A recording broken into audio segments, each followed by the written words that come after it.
Dear friends, welcome to the Priest Podcast, sponsored by the Napa Institute. You may not know it, but one of Napa's most meaningful efforts involves the formation and support of priests and religious. We have become fascinated by the stories of our clergy. Through this podcast, we want to bring you some of these amazing stories too, but in a way that is unique. Priests interviewing other priests from all walks of life and backgrounds. We think this series will be a great resource for everyone, those considering the priesthood, as well as those in active ministry who may be struggling or just looking for good ideas. But even the laity will benefit by learning more about the needs and thoughts of the clergy as we consider how to support and pray for them, given all they do for us. So sit back and enjoy this glimpse into the life and work of the priest.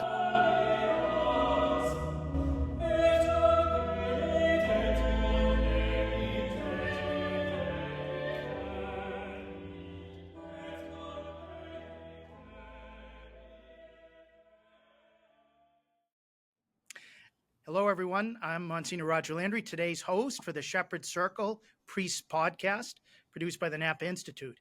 I'm so happy to welcome to the podcast Father Jeffrey Kirby, a priest of the Diocese of Charleston in South Carolina and pastor of Our Lady of Grace Parish in Indian Land, South Carolina. He holds a doctorate in moral theology from the University of the Holy Cross in Rome. He's an adjunct professor of theology at Belmont Abbey College, but many of you will know him from his writings and his talks. He writes regularly for the Crux news site, as well as he's the host of Daily Reflections, Daily Discipleship with Father Kirby, and a regular host of series on EWTN. So we're honored to have you with us today, Father Kirby. Thank you, Monsignor. It's good to be with you. So what we always do in this Priest Podcast series is we like to start with how God drew a particular priest to the altar. A little bit about their upbringing, whether they were Catholic in their home, whether their home gave them a sense of the sacred, whether they were a convert, and then when the first thoughts of the priesthood started to be planted by God and then watered. So can you share with us a little bit of your autobiography from a priestly lens? Yes. Well, thank you for this opportunity. So I think my priestly vocation obviously came from my parents, and it might shock some people to hear that, really growing up, my family was kind of lukewarm. We were not regularly practicing the faith. My parents had been raised in the Northeast, so robust Catholic culture. During Vietnam, my father was in the military, and instead of being sent to Vietnam, he was sent to Texas. And that's actually where I was born. And because they were away from family and their support structure, they're a young couple, they kind of fell away from the church. And so, early on in my life, I knew about Jesus Christ or the moral law from really secondhand from my parents. So, in the home, right and wrong was taught. There was understanding of providence, a very strong sense of providence, especially being a military family. But, in terms of going to Sunday Mass or praying grace before meals or having my parents openly talk about the faith, that really was not a part of my early childhood. All that came to a halt, a radical shift when we came back to the United States. So we were overseas for different assignments, military assignments for my father. And we got home, and my dad always was very attentive to each of us, to each of the kids. And my brother was big in sports. My sister was big with, all kinds of singing and things of that sort. But he thought that, Jeff didn't find his place. He's like, what's Jeff good? Where's his, spot? Where does he fit? And so he reached out. He found a local scout troop, and I got really involved in the scouts. And it was being involved in the scouts where eventually, this understanding of, God and the importance of worship began to slowly make its way into my family. In fact, very acutely, there was one situation where some of the guys were making a joke about purgatory. I didn't even know what that was. Right? And I said, "What's purgatory?" And they said, "Oh, that's some of those crazy Catholics believe." And I said, "Well, I'm Catholic." And from that point on, it became a point of something to make fun of.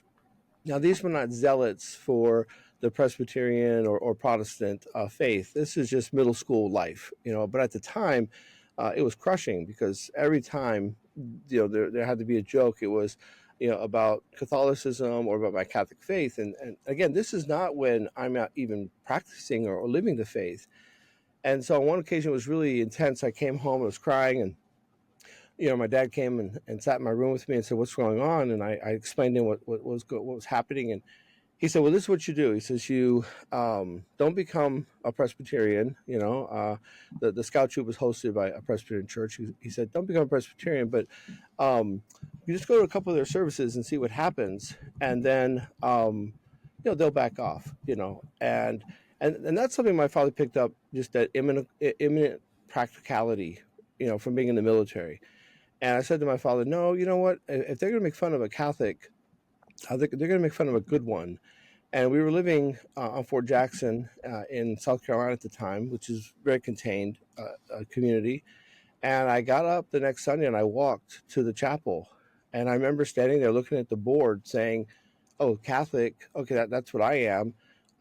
Catholic Mass, okay, that's where I need to go. And Roger, Monsignor, I began really the launch of my faith and the retrieval of my parents back to the church. Now, that's just going back to the faith. Let me tell you quickly, when I was in the fourth grade, hearing all this whole story now, I was in the fourth grade. My mom picked my sister and I up from school, and we were driving home. And this is one of those burned images in my mind. And she picks us up, we're driving home, and in my mind, I'm trying to think of which one of the little girls in my fourth grade class was going to ask to be my girlfriend, whatever that meant, right? And out of the clear blue, I remember thinking, well, you know what? I'll just become a priest and I can love them all. And so early on, I think the Lord was fashioning my heart for celibate love, the call to celibacy, which we know is a call to love more and more selflessly.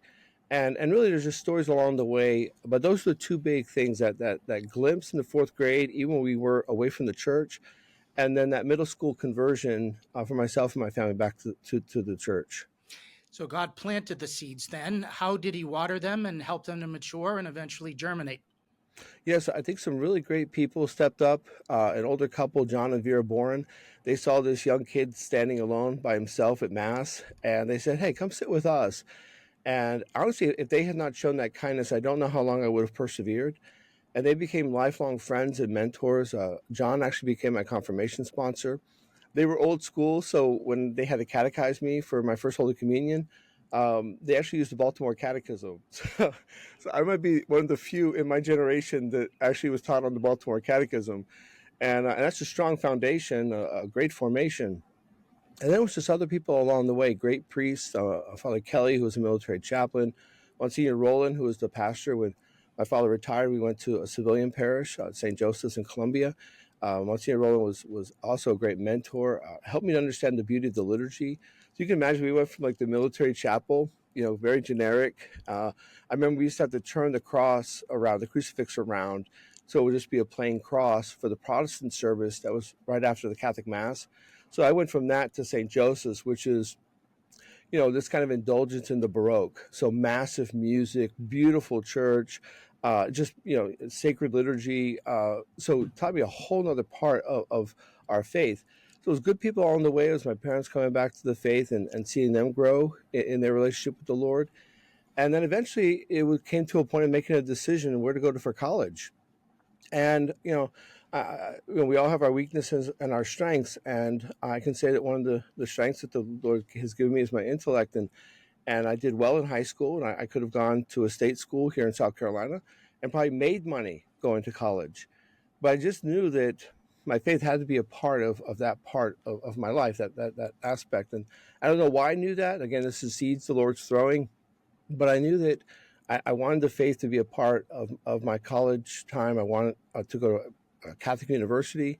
I didn't know what that meant. I didn't know what they looked like. And really, for a long time, I was really looking at Thomas Aquinas in California, which is a great Catholic university. But eventually, my heart was just taken by Steubenville. I remember this video they sent me, the way, the truth, the life, and so on, and so it's Franciscan University of Steubenville, Ohio. And that attracted me because that emotive expression of the faith had not been a part of my faith yet. And I thought, well, this is interesting. Young people being excited about this. And for a long time, it was me or maybe a small group of other people. So the idea of a whole campus of young people who love the Lord, who express their faith, who give an emotional expression to that, very much attracted me. Now, I have to tell you, I got to Steubenville. I thought, oh my gosh, what's going on? Because the first semester I was not challenged. I was really bored. I thought if I made a mistake, and then I was accepted into the honors program, and then I got some more advanced classes and met some really great professors who were able to give me some additional reading on the side and mentor me and kind of challenge me academically, and it was a fit. And I knew, Monsignor, that God wanted me at Steubenville, because that first semester, I remember vividly one night walking to the student union saying, I'm going to call my parents, and I think after the semester I'm going to go home and transfer. And out of the clear blue, in the recesses of our heart, as we know the Lord speaks to us, the Lord said, you are where I want you. And I thought, okay. So I stayed, had a great college experience. My faith was a part of it. I thought I was preparing for law school. So, my program of studies, I had a regular group of friends, dated, yeah, just a regular college experience. And the surprise to me, and I think to a lot of people who knew me, was after that time to realize there's this call in my heart I have to say yes to. I have to at least give the Lord a year.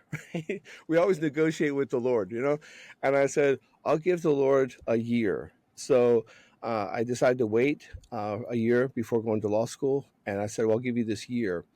Well, it was so late in the year, the application process couldn't happen for a seminary. I didn't know that. So my bishop at the time, Robert Baker, said, look, why don't you come home to South Carolina, and I'll have you teach in a high school, live in a rectory. And I did. And it was a great year teaching high school. It was a great experience living in the rectory. And after that, I was sent to the North American College in Rome, and it all made sense.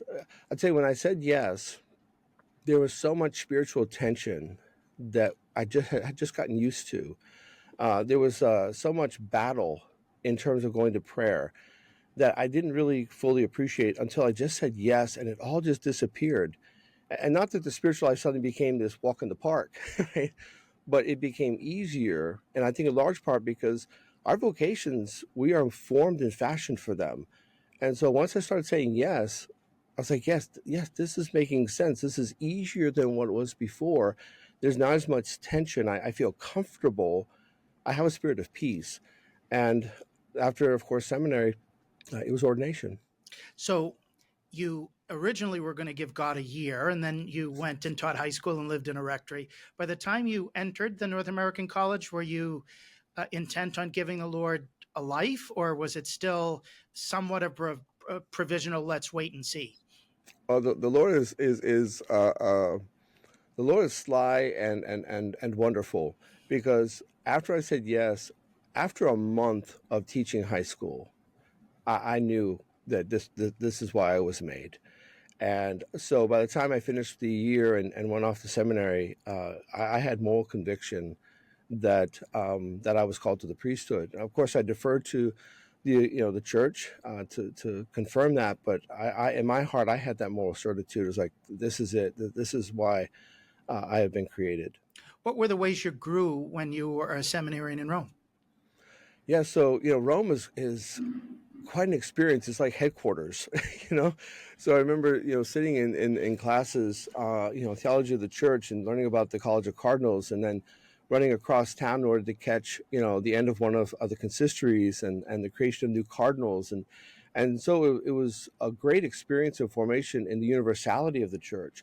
So you can imagine going from that military chapel where it's just bare bones, and that was a great formation. And then going to St. Joseph's, which was, this very solemn, kind of Baroque celebration of the faith, and then going to Steubenville, very emotive expression of the faith, with the depth there as well. And then going from that to teaching high school, and then going to Rome, and it was almost like the Lord was just adding layers to my formation and my experience of Him, of my faith, of the church. So in Rome, it was just seeing the universality of the church. I had classmates from all over the world. I learned about the church in Nigeria and the church in Singapore and Australia, and it's everywhere. Like it really is headquarters. To speak more colloquially, and that expanded my understanding of the church, the understanding of the Eastern churches of our universal church. We had Ukrainian seminarians and Coptic seminarians with us, at the universities. So yeah, it was just a great experience. And then, of course, the spiritual life, the seminary is very structured. So I learned about the liturgy of the hours more formally, and developed a deeper love for the Lord in adoration. So, and then regular confessions. So it just kind of enhanced and built upon the foundation that the Lord was already laying. Did you have an opportunity to meet the Holy Father? I did. Twice, actually, I was able to be at the private mass of Pope St. John Paul II. And the first time, oh man, like, you wake up really early because you have to go through all the security, and then you wait. And then, they bring us into little chapels, maybe 25, 30 people. And the Holy Father is sitting up front praying. And I'm sitting on this little bench, and I'm thinking, that is John Paul II. That's the Vicar of Christ, right? He's about to celebrate Mass. Like, it doesn't get any better than this on this side of heaven. Right? The Vicar of Christ celebrating the Eucharistic sacrifice. And afterwards, we go to the library and we go up to say hello. And you kneel in front of him. And I had all these things I wanted to say, and I knelt down in front of him and I couldn't talk. And he gave me a blessing and gave me a rosary. And I was like, wow, this is amazing. And then the second time later, I was like, okay, I'm going to really say something this time. I'm going to be ready, and nope, same thing. Knelt in front of him, and that's it. Could not say a thing. And he handed me a rosary, gave me a blessing, and that was it. And as he was leaving the second time, at that point, they were assisting him. He was leaving the library. He turned and he just looked at us. It was mainly seminarians, and said, "Coraggio." And then he walked out. So courage, right? And I thought, man, that's all that has to be said. Like, it's like Paul telling St. Timothy, just persevere, fight the good fight, coraggio. So experiences like that are just, part of being in Rome. And I have a picture of that meeting with myself, the first meeting with myself and John Paul II in my office. It reminds me that's what a priest is supposed to be, right? That was a life of oblation. And so after 4 years of study, you come home to be ordained a priest. What are your memories of your ordination and your first Mass and the first steps as a baby priest? Yes. So I think any priest who describes his ordination day, I think we all have to say whirlwind. And I think just on the human level, what caught me off guard was my entire life came together. So, friends from the military and, friends from Fort Jackson and friends from Steubenville and former students from Bishop England High School and, classmates from Rome. And really the man's whole life comes together in this tapestry of humanity. And it's trying to make time for each person. And so that just, the communion of saints and the love that people have for the priesthood was just very humbling and overwhelming. But the ordination itself, we were in a convention center because there were 6 of us. The first time since 1956, the diocese had 6 candidates. So they took us to the center of the diocese and had a convention center. So it was a little different, but it was very well done, very sacred. And I just remember during the prostration, during the Litany of the Saints, laying there on the floor and saying, "This is it. Like I am gravel for the kingdom of God after this. Like my life is not my own." I mean, Mother Church is a great teacher. Like she literally has us like prostrate. Like we laid down our lives literally during the ordination rite. And I thought, this is it, Lord. I desire to be a Holocaust for you. Like whatever you want from me, help me. Let me be faithful. Whatever you want. My life is yours. And then your first Mass, what was it like having attended Mass for so many years and receiving the Lord Jesus from others to have the greatest miracle in the world occur in your fingertips? Shocking, amazing, breathtaking. No priest can fully explain his first Mass. No matter how much we practice beforehand, because we all have, we have the practica to get ready. It doesn't help. Standing at that altar, it's like, what am I doing? And the Holy Spirit's like, just be quiet and follow, just do what I tell you. And it's just amazing. The first time holding up the host that now has become the body of Christ and the chalice that now holds the blood of Christ. Absolutely just amazing, unspeakable. There are no words or expressions to fully explain it. And I know as a priest, every day I try to hold that awe and that sense of wonder. It was Pope St. Paul VI who said, celebrate every Mass as if it is your first, your last, and your only Mass. And as priests, that's a challenge because, thanks be to God, we get to offer Mass every day. And I try to hold that sense of wonder and awe, like, who am I? Who are we? and yet here is God dwelling among us. So what did Bishop Baker do when you were ordained? Where did he send you with that wonder? Yeah, so Bishop Baker and I had a great rapport, and he wanted to send me back to Rome for further studies. And, I had some friends along the way who had done a similar path, and it didn't do well for their priesthood. And so I sat down with the bishop. I said, Bishop, I would really like to start in the parish. I would prefer not to start my priesthood, in a classroom. And he disagreed, and we had back and forth conversations. And finally, on one occasion, I just said to him, Bishop, I will obey, of course, whatever you tell me. You've always been supportive of me, and I don't understand. I don't understand why you want me to do this. And he said to me, well, there are a lot of reasons, but the formation of the priest is very important. And I said, I know, Bishop, but there's no formation better than the people of God, and please let me start my priesthood in a parish. And he did. He let me go to parish life, and I didn't realize a few weeks later he was transferred to Birmingham, Alabama. So I think that in his mind, he was trying to make sure I had that opportunity because he wasn't sure what a successor might give me. But I did spend time in the parish, 2 years as a parochial vicar, and then the successor, Robert Guglielmone, did send me back to Rome for further studies. And so you went back to finish your ecclesiastical license, and then you got your doctorate in moral theology, right?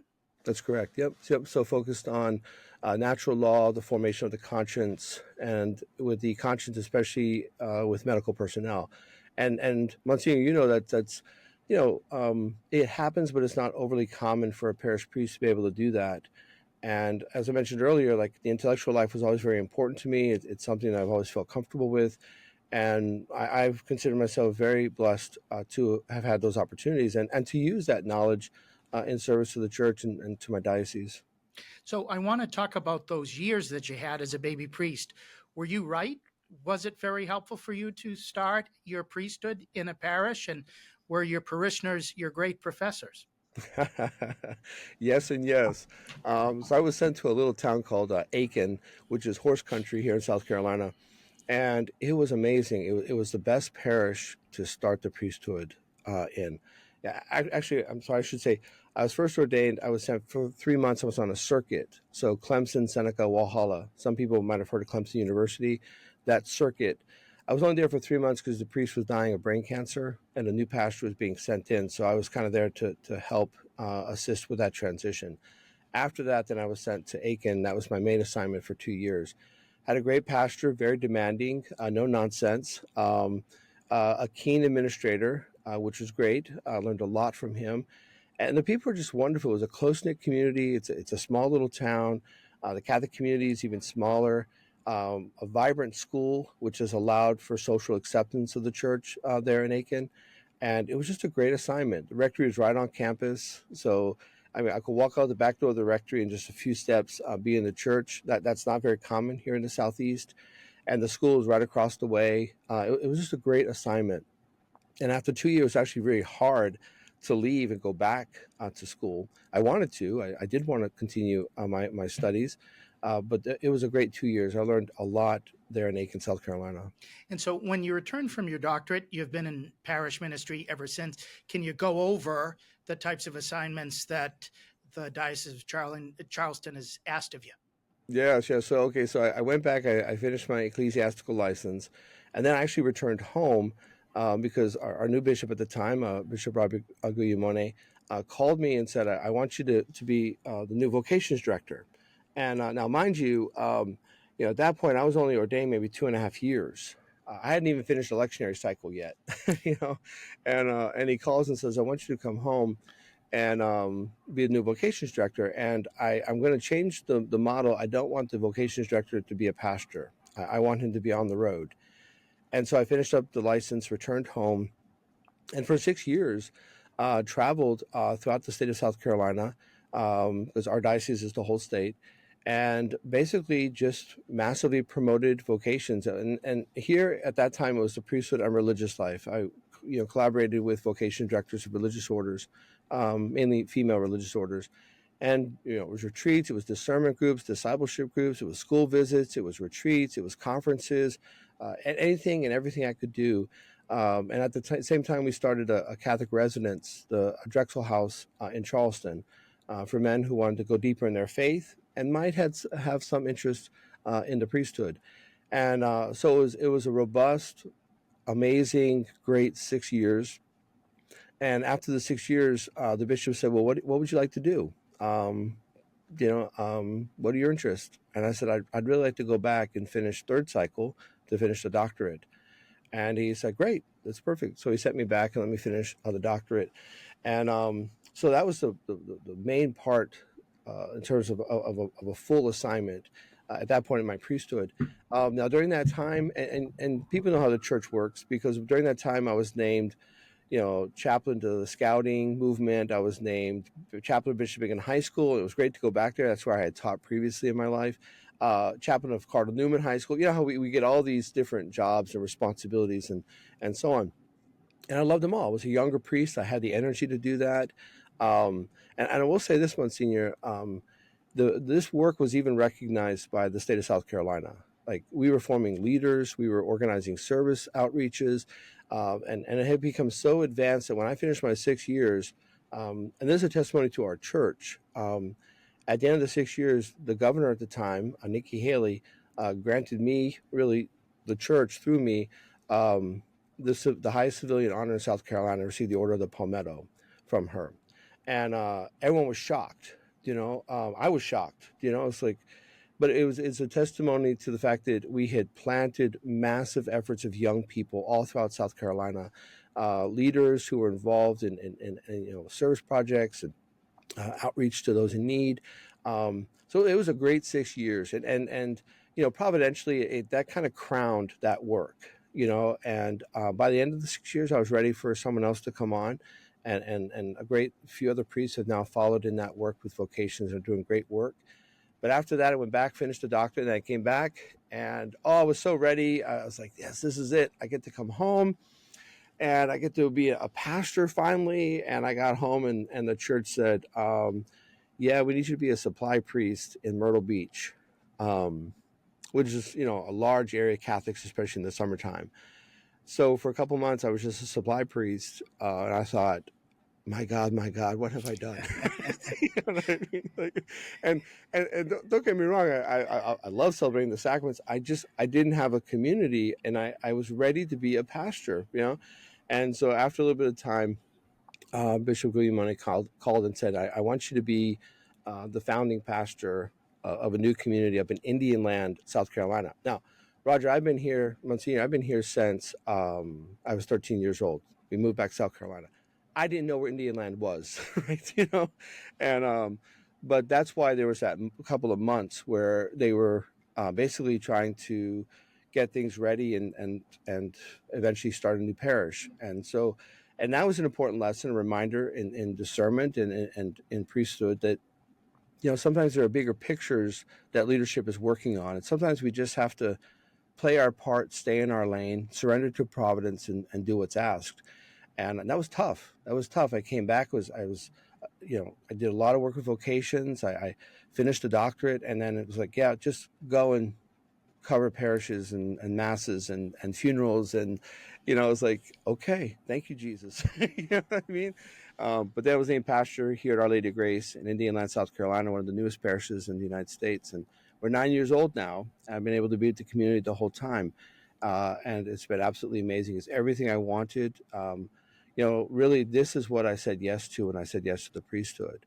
And What's it like to start a parish from scratch? That's not a common experience today. It was in previous generations in the Catholic Church in the United States. But what would people be surprised about what are the joys and what are the particular challenges of starting a new Catholic parish? Yes. So first I have to laugh. There's that, spiritual maxim, the Lord doesn't call the qualified, he qualifies the called, and, we have to be cautious with that, but there's some truth there. And so I'm named the founding pastor of a parish And Monsignor, I had never been a pastor, right? So, you know, you would think that someone who had been a pastor at a few other places would have, some, wisdom and experience in those areas. So I was sent here, and the first thing I did was, of course, throw out the net to mentors. And, I remember one bishop I got to know very well in seminary, become a mentor in many ways. I called him. I said, what do I do? I was trying to answer the question you're asking me, like, what do I do? And he just said to me, he says, I've opened parish, I've closed parishes, I've merged parishes, I've led parishes. He said, I've never opened a parish. I don't know, you know. So I just try to do some more research, ask around, but really the first part in terms of steps is there's nothing. First of all, except debt. You know what I mean? Like, so it was okay. How do we pay the bills? How do we let people know we're here now? How do we build our ministry base? What Was there professional already a staff? church there, or did you likewise have to build the church? Luckily, the church had been built. So the community had been itinerant at a local recreational center. So there were about maybe 200, 220 families that were relatively involved. The diocese built the church, and then I basically opened the church. And the first thing that I received was the bill for the church that had just been built, and then the roster of the 200, 220 families that had been involved in some form or whatever so far. So then it was just building on that, trying to get people to come, have people commit. And it was great because we opened in 2016. 2020, we were at over 800 families, and we were moving. Like, it was great. There was growth, and there was investment in the parish and the mission. And then COVID hit. And that was hard. At that time, my demographic was mainly an older demographic, and I lost everything. The volunteer base disappeared. People were scared about coming to Mass, everything. After COVID, we had to rebuild. It was like the second founding. And that's really where the demographic shifted. And now we are about half older parishioners, half young families. A lot of young families came here looking for a new spiritual home for whatever reason.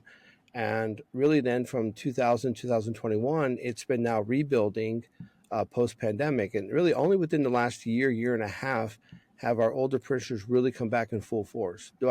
I'm starting to almost have the volunteer base that I had before the pandemic. One of the ways that we have known each other over the course of time is we've both been named by Pope Francis Papal Missionaries of Mercy. And I worked to onboard you when you received that summons.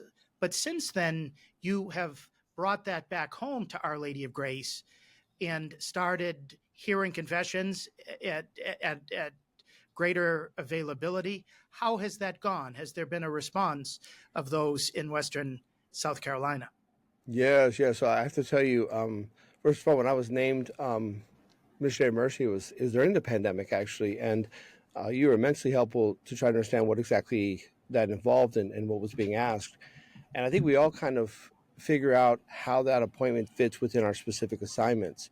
And for me, I was like, well, I'm a parish priest. I like hearing confessions. It's Missionary of Mercy. Holy Father Pope Francis wants us to be field hospitals of mercy. So I just started doubling and tripling confession times and really just announcing it, advertising it. So my parish is right on the border. We're in South Carolina, but we're on the border of Charlotte, North Carolina, which is a large metropolis. And really, the people have responded. So I have confessions in the mornings, the afternoons, some evenings. And then on the first Friday, I have confessions until midnight. And there's always a line. I always have to let people know, I'm sorry, I have to stop hearing confessions. So it has been a blessing to see that people have responded, that my parish has been able to become this field hospital of mercy, that the vision that Pope Francis had for Missionaries of Mercy is being actualized here. I'm sometimes humbled by the fact that people come. I mean, any priest who says, "Oh, I stop hearing confessions because people don't come,"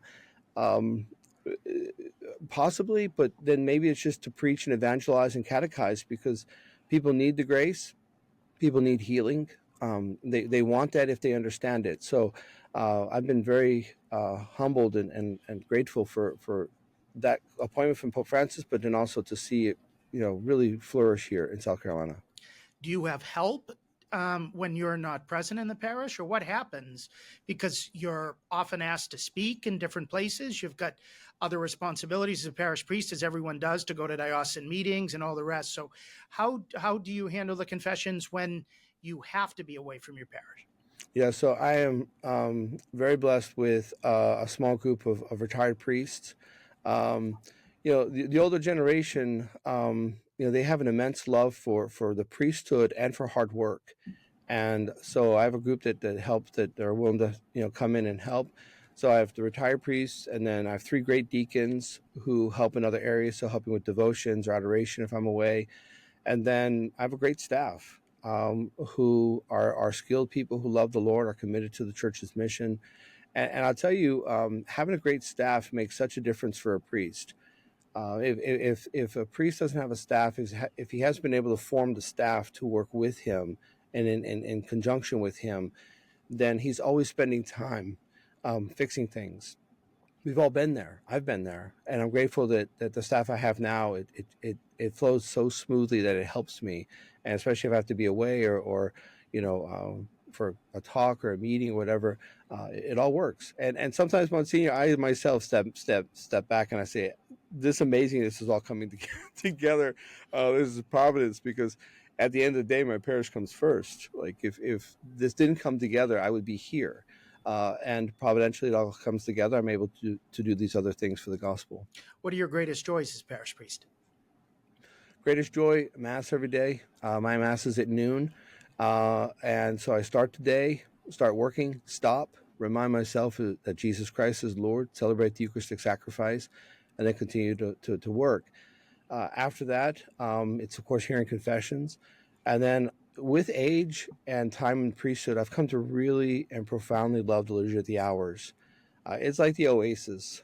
It's like working, getting beat up, bruised, and then being able to just sit and let the Lord, heal and console. So the Liturgy of the Hours, I think when I was a seminarian, a younger priest, to be honest, I think it was more like a duty.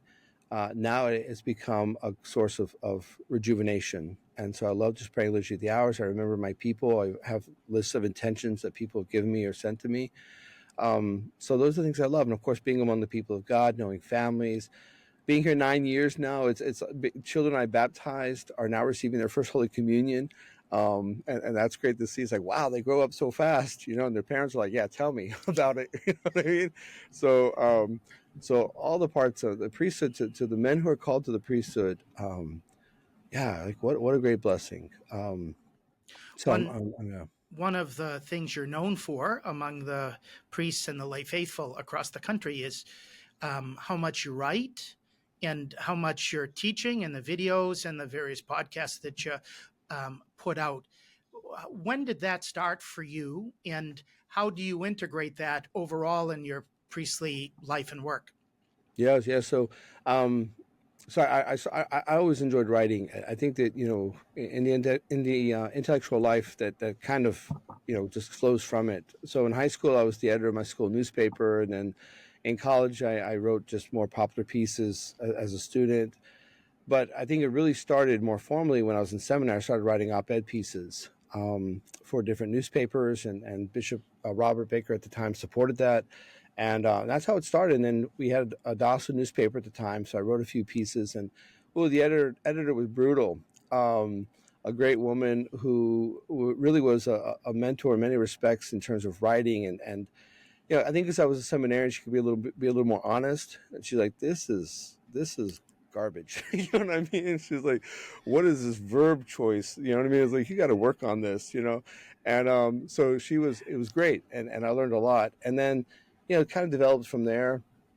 And I think the first real book I had was after my vocations work. I took all my notes and I put them together in a book called Lord Teach Us to Pray. And basically like a primer on discipleship. So it was the stuff that I was using in vocations, and the book did really well. And then other people said, hey, would you continue to write? And are you interested in this book or something on this topic? And now I'm humbled because at the beginning we begged to write, and then it switches at some point. People start asking us to write, and it's like, wow, this feels good, um, but I'll do all my writing in the evening. I used to feel bad about that because I thought, man, all the spiritual masters write in the morning. What's my problem? And then I read somewhere that St. Augustine actually would write at night, so he did all his writing. So I felt a little encouraged. But 9 o'clock is when I stop parish work. So 9 p.m. I don't go past that. No emails, nothing. And then 9 o'clock I walk my dogs, go for a nice walk with them, come back. And about 9:30 or so, 9:30 to 11, that's my writing time. And then by 11 o'clock, Compline, and then I shoot to bed, get to bed. You write a popular column for Crux that comes out every Sunday. When were you asked to write for Crux, and what have you received from the feedback that you get from having a column that's read around the world? Yeah, so when I went back to studies for my doctorate, so it was around 2015, 2016. Crux was still in kind of its formative phases, and I got to know John Allen, the editor, through friends. Because the Catholic circles in Rome are just amazing, at great parties and get-togethers and things like that. So he knew about me, and then mutual friends said, "Hey, you really should get this young priest to write for you." And so he said, "Okay, yeah, why don't you write me a piece?" And so I drafted something on, I think it was the Sacred Heart and Divine Mercy or something, and he said, "Wow, this is really good." He goes, "Next month, why don't you do again?" And so it started monthly, and then eventually it became twice a month, and then now it's a weekly column. And yeah, it's hard to believe it's been 10 years writing for Crux. Right now with that column, I'm walking through the fourth part of the catechism, so on the spiritual life, the life of prayer, and just taking it step by step by step. And it is humbling to get emails from people from all over the world, say, "Hey, I read your column. Thank you." Always very touching. As priests, like I think John Paul II said, the priest is the greatest witness of humanity because we see it all. And either in our sacramental ministry or in our pastoral ministry. And so, to have emails from people saying, I lost my spouse of 50 years and I didn't know what to do. And then I saw your column on prayer and, receiving healing from prayer or the hardship of prayer and that inspired me to keep praying, and things like that we see all the time as priests. And we never get used to it. It's always very, very humbling and very touching. And so, yeah, I've enjoyed that. And, people say, "Well, how long are you going to keep writing for them?" I said, "Well, I still got a huge part of the catechism to go." and I love highlighting the catechism, by the way. I'll just mention that. Catechism of the Catholic Church is such a great gift. And so through this column, I'm able to kind of show people, hey, there's a lot here. Because in my preaching and teaching, I talk about the catechism, and just want to mention that as we're talking, because I think it's so important. And shockingly, Monsignor, it's really kind of neglected. I think a lot of lay faithful don't even know it exists, and a lot of priests don't. I don't think use it to the extent that they could. It's a great help to all of us. It's still a baby in church history. It's only 33 years old in the English translation. So we've got some time. I want to finish in the last couple of minutes that we have by asking you what you would say from your experience as 6 years as the vocation director for your diocese, not to mention your couple decades now as a priest. If a teenage boy came up to you and said, "Father, I think God might be calling me to be a priest," what do you tell him? What are the first steps you'd urge him to take? Yes. So I'd say finding your vocation is the greatest scavenger hunt in life. Every vocation is grounded on discipleship and the universal call to holiness. So be the best disciple of the Lord Jesus you can be. I would explain what that looks like, what discipleship is. And then I would tell the young man, whatever vocation's on your heart, that's why you were made. And don't be afraid. Say yes, take the leap. It is all worth it.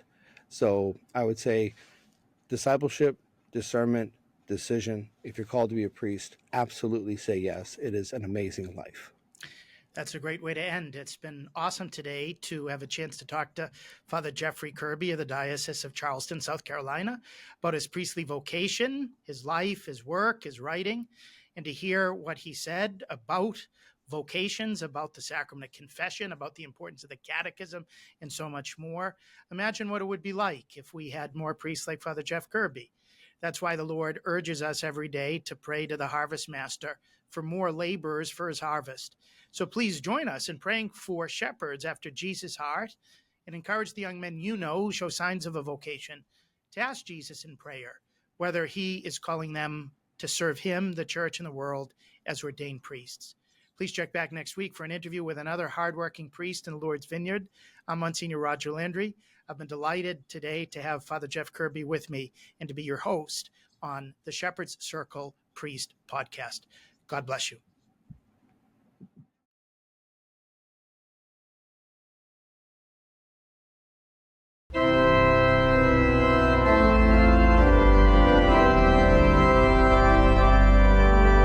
Thanks again for joining us today. For more information about how you can join us in supporting our work with clergy and religious, go to napa-institute.org. May God bless you this day and always.